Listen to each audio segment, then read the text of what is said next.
Government of India అంటే రాష్ట్ర ప్రభుత్వం మీరు చూస్తే దగ్గర 3,50,000 మ్యాట్స్ అక్కడ ఆర్గనైజ్ చేస్తున్నాం. ఇంకొక పక్కన 5 లక్షల టీ షర్ట్స్ వాళ్ళందరికి కూడా ప్రొవైడ్ చేస్తున్నాం. దానికి కావాల్సిన ట్రాన్స్పోర్ట్ గానీ దూరంగా నుంచి వచ్చే వాళ్ళకి అవన్నీ కూడా ప్రొవైడ్ చేస్తున్నాం. అయితే ఇక్కడికి రావడం ఒక ఈవెంట్, ఒక చరిత్ర, ఒక రికార్డుకి. ఎక్కడికక్కడ చేయడం అది అన్నింటికంటే పెద్ద రికార్డ్, పెద్ద చరిత్ర.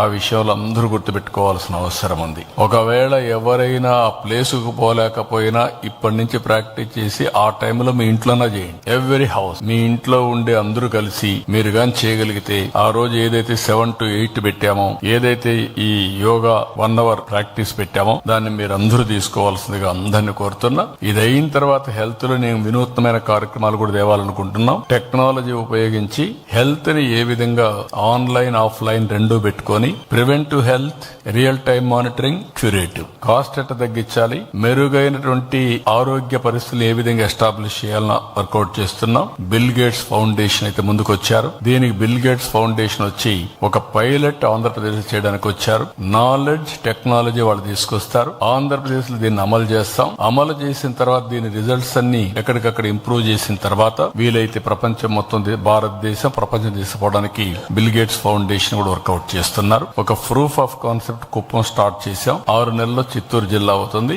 2 సంవత్సరాల రాష్ట్రం మొత్తం దీన్ని స్కేల్ అప్ చేస్తాం. రాష్ట్రం మొత్తం ఇది వచ్చినప్పుడు దానికి ప్రివెంటివ్ హెల్త్ లో చాలా ముఖ్యమైనది యోగా. హెల్త్ లో యోగా ఒక పక్కన, న్యూట్రిషియస్ ఫుడ్ ఇవన్నీ ఉంటాయి. అవన్నీ కూడా ఎడ్యుకేట్ చేసి ఆంధ్రప్రదేశ్ అంటే ఒక ఆరోగ్య ఆంధ్రప్రదేశ్ గా తయారు చేస్తాం. అందుకే నేను పదే చెప్తున్నా, వెల్తీ, హెల్తీ, హ్యాపీ సొసైటీ. ఆదాయం పెరగాలి, ఆరోగ్యంగా ఉండాలి, ఆనందంగా ఉండాలి. ఈ 3 రావాలంటే మన చేతుల్లోనే ఉంది. కలుషితమైన ఆలోచనలు చేస్తే కలుషితమైన ఫలితాలే వస్తాయి. స్వచ్ఛమైన ఆలోచనలు చేస్తే స్వచ్ఛమైన ఫలితాలు వస్తాయి. అది మీడియాకు కావచ్చు, సోషల్ మీడియాకు కావచ్చు, రాజకీయ నాయకులకు కావచ్చు, సమాజంలో ఏ వర్గానికైనా కావచ్చు, అందరికీ వర్తిస్తుంది ఇది. కానీ కొంతమంది ఆ కలుషితమైన ఆలోచనలు చేసి సమాజాన్ని కలుషితం చేసి రాజకీయ లబ్ధి పొందాలనుకుంటే వాళ్ళందరినీ సమాజానికి దూరంగా పెట్టగలిగితే మనం అందరం కూడా హ్యాపీగా బతుకుతాం. లేకపోతే సమస్యల సుడిగుండంలోనే ఉంటాం.